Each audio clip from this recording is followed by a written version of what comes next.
This Tuesday is April the 15th, a date forever linked with tragedy here in England after the events at a football match in 1989. A clear, sunny Saturday afternoon quickly turned into one of the darkest days in the history of British sport.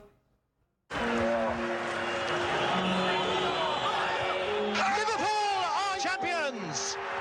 Liverpool, then the kings of English football, were set to face Nottingham Forest at Hillsborough, a neutral ground less than 70 miles east of Merseyside in the city of Sheffield. And welcome to Hillsborough. The sun has come out to greet you. Liverpool fans were to occupy the Leppings Lane end, which featured a large standing room terrace divided laterally into 4 pens.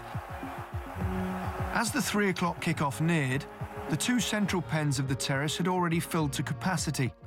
Yet thousands were still making their way towards the entrances. The crowd outside grew, increasing the physical pressure within the tightly compressed group of fans, some struggling to breathe. Me and my father ducked under the barrier to get us some fresh air, a bit of breathing, because he was in real trouble. Next thing, the police opened these big blue gates, the exit gates, and like everybody, including me, just went for these gates just to get in the ground. Hundreds flooded through. Without any police instruction and unfamiliar with the layout of the grounds, the mass of fans moved straight ahead for the open tunnel in front of them, a tunnel that led directly to the already full central pens. By the time the match kicked off, people were already being crushed on the terraces. Many lost consciousness, unable to breathe from the extreme pressure, as twice the official capacity squeezed inside the space. The only thing I was thinking of is make sure you keep breathing, don't panic, keep breathing. Police, witnessing the scene from a post high above, thought the commotion was merely crowd disorder and did not immediately report it as a major incident, delaying emergency response. Something has gone badly wrong. The game has been stopped, nothing is happening, and the police are trying to get control of this situation once more. Just before 3:06 p.m, the match was halted. What had been a football pitch minutes earlier quickly turned into a makeshift medical centre. The advertising hoardings are being used to ferry people across the field and just to get injured people to ambulances. It's a very serious situation here indeed at Hillsborough. Later, the club's gym became a temporary mortuary. There was some fella lying on the floor next to me shaking, and he asked me, could I hold his head? He just looked at me and said, help me, and he died in my arms. 96 people were killed as a result of the crush, more than half 23 years of age or younger. My friend lost his life. I don't care if we never kick a football in Europe again. We've got to get rid of these animal cages that keep fans penned in, and it's just no good.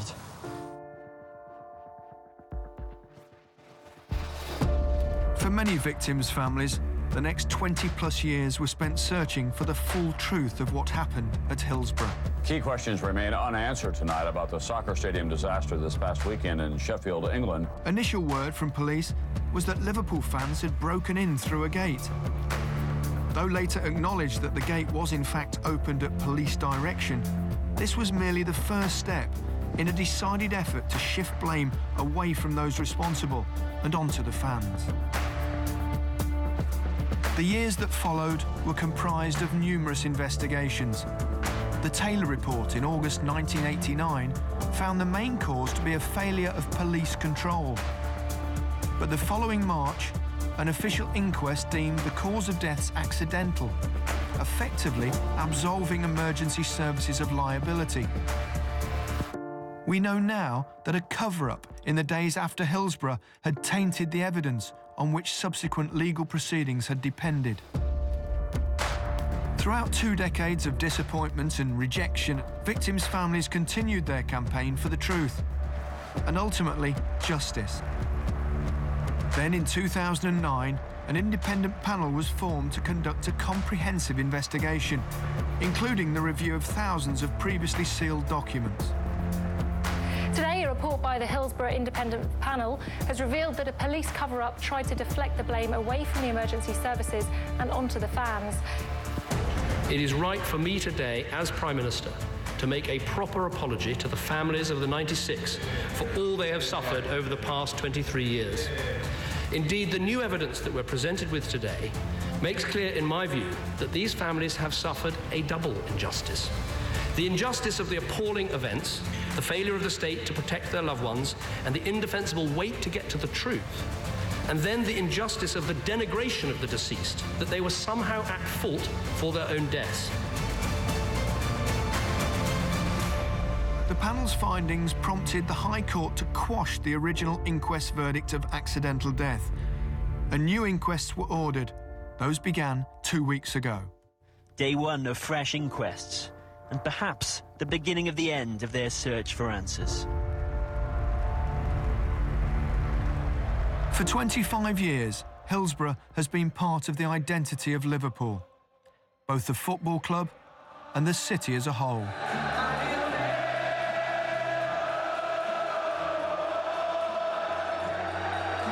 Once again today, the memory of the 96 will be honoured.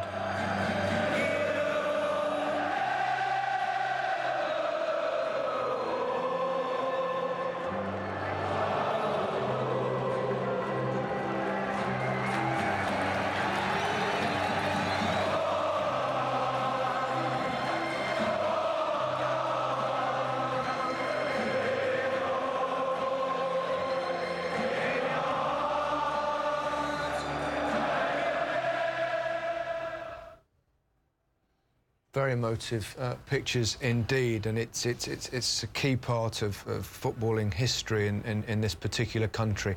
It's one of those occasions where you actually remember where you were at that particular time. I was in Barcelona playing, and it was a Saturday afternoon, and the story was breaking, it was unfolding, and it's something that has lived with many people, particularly in this area, Didi. I know you came to Liverpool after, comfortably after Hillsborough, of course, but you quickly grasp, don't you, how important it is, and can you explain how important it is to the supporters and the people of Liverpool? Well, it's very important, as you will see today when we observe the minute of silence, and it is a big part of Liverpool's history, that tragic event in April '89.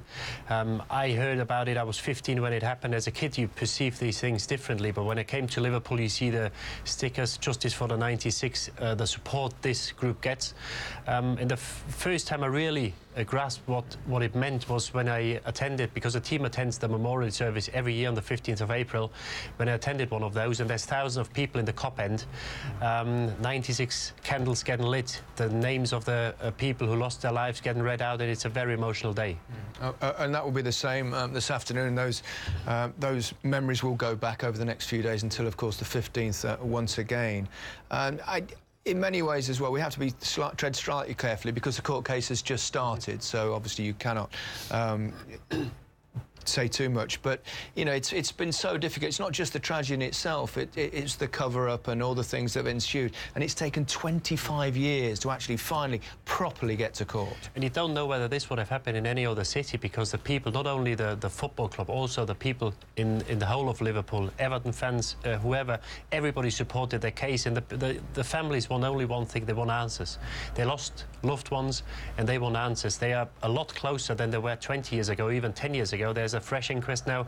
There's an apology of various newspapers which were very hurtful at the time, and they're getting closer to the truth. But the fight they've been fighting for the last 25 years, I think, is remarkable. We play in a game a week tomorrow for the Justice for the 96 group. They already sold over 30,000 people. It just shows the whole city is behind the project and is behind these people supporting that fund. It's going to be a very, very poignant afternoon indeed.